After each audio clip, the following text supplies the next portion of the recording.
Hello everyone, સ્વાગત છે તમારું ચેનલમાં। આજે આપણે બનાવીશું એકદમ સરળ રીતે પનીર ભુરજી, અને એ પણ એકદમ રેસ્ટોરન્ટ જેવી।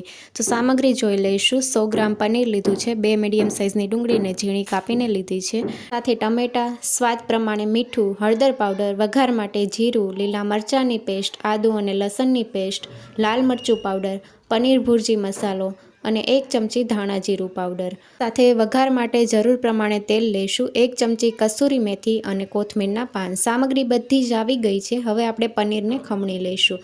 પનીરને આ રીતે મોટા કાણાવાળી ખમણીથી મેં ખમણ્યું છે। તમે તમારે જે રીતે ક્રશ કરવું હોય તો ક્રશ પણ કરી શકો છો। તો આ રીતે એક સરખું છેણ તૈયાર થઈ જશે ખમણીને લઈશું એટલે।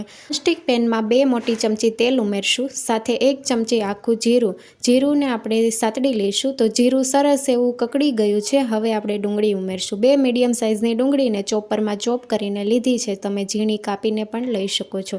ગ્રેવી નથી કરવાની, આ રીતે ઝીણી કાપીને લેવાની છે। ડુંગળીનો હલકો કલર ચેન્જ થાય ત્યાં સુધી સાતડી લઈશું। હવે 1 ચમચી લીલા મરચાંની પેસ્ટ, સાથે 1.5 ચમચી આદુ અને લસણની પેસ્ટ ઉમેરશું। તો પહેલાં ડુંગળી સાતળી લેવાની અને પછી આદુ અને લસણ સાતળવાનું। જો તમે આદુ અને લસણની પેસ્ટ પહેલાં સાતળશો તો આદુનો કડવો ટેસ્ટ આવશે, એટલા માટે પહેલાં ડુંગળી સાતળીને પછી આદુ, લસણ અને મરચાંની પેસ્ટ ઉમેરીને 1 મિનિટ માટે સાતળી લઈશું। તો 1 મિનિટ જેવું થઈ ગયું છે, અને હવે આપણે ટમેટાં ઉમેરશું। ટમેટાં 2 મીડિયમ સાઇઝના ઝીણા કાપીને ઉમેરશું। ટમેટાં જલ્દી કૂક થઈ જાય તે માટે સ્વાદ પ્રમાણે મીઠું ઉમેરશું। મીઠું ઉમેરવાથી ટમેટાં જલ્દી સોફ્ટ થઈ જાય છે, અને મિક્સ કરી લઈશું। ટમેટાને પણ થોડી વાર માટે સાતળી લઈશું। ટમેટાં જલ્દી કૂક થઈ જાય તે માટે આપણે ઢાંકણ ઢાંકીને 3 થી 4 મિનિટ માટે કૂક કરી લઈશું। 4 મિનિટ જેવું થઈ ગયું છે। ઢાંકણ ખોલીને જોઈએ તો પ્રેસ કરીએ તો ટમેટાં સરસ એવા કૂક થઈ ગયા છે અને મેશ પણ થઈ જાય છે। તો હવે મસાલા ઉમેરીશું। અડધી ચમચી હળદર પાવડર, 1 ચમચી કાશ્મીરી લાલ મરચું પાવડર, 1 ચમચી ધાણા જીરું પાવડર, સાથે 1 ચમચી પનીર ભુરજીનો મસાલો ઉમેર્યો છે। જો પનીર ભુરજીનો મસાલો ન હોય તો તમે તેની જગ્યાએ પાઉંભાજી મસાલો પણ ઉમેરી શકો છો। સરસ એવો ટેસ્ટ આવે છે। બધા જ મસાલાને મિક્સ કરી લઈશું અને અડધા કપથી થોડું ઓછું પાણી ઉમેરીને મિક્સ કરી લેવાનું, જેથી મસાલા સરસ એવા કૂક થઈ જશે। ઢાંકણ ઢાંકીને 2 મિનિટ માટે આપણે થવા દઈશું।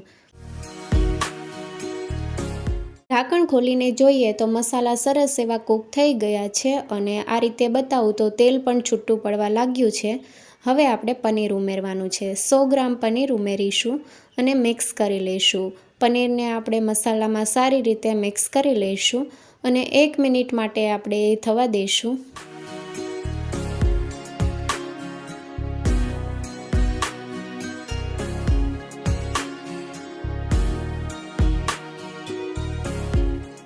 પનીરને બધી વસ્તુમાં સરસ રીતે મિક્સ કરી લીધું છે, અને હવે 1/4 કપ જેટલું પાણી ઉમેરીને મિક્સ કરી લઈશું। જો તમારે ડ્રાય પનીર ભુરજી ખાવી હોય તો તમે પાણી ન ઉમેરો તો ચાલે। અને હવે ફ્લેવર માટે 1 ચમચી કસૂરી મેથી ઉમેરશું। કસૂરી મેથી જરૂરથી ઉમેરજો, પનીર ભુરજીમાં બહુ સરસ એવો ટેસ્ટ આવે છે। તો આ રીતે તેલ છૂટું પડવા લાગ્યું છે। હવે કોથમીરના પાન ઉમેરીને ગેસની ફ્લેમ બંધ કરી દઈશું। પનીર ભુરજીને સર્વિંગ પ્લેટમાં સર્વ કરીશું। ઉપરથી થોડું પનીરનું છીણ ઉમેરશું, તમે સ્કીપ પણ કરી શકો છો। સાથે કોથમીરના પાન ઉમેરીને પાઉં સાથે સર્વ કરીશું। એકદમ ઓછા મસાલામાં ઢાબા સ્ટાઇલ પનીર ભુરજી તૈયાર છે। તમે જરૂરથી ટ્રાય કરજો, અને નવી રેસીપી જોવા માટે ચેનલને લાઇક, શેર અને સબસ્ક્રાઈબ કરો। Thank you for watching.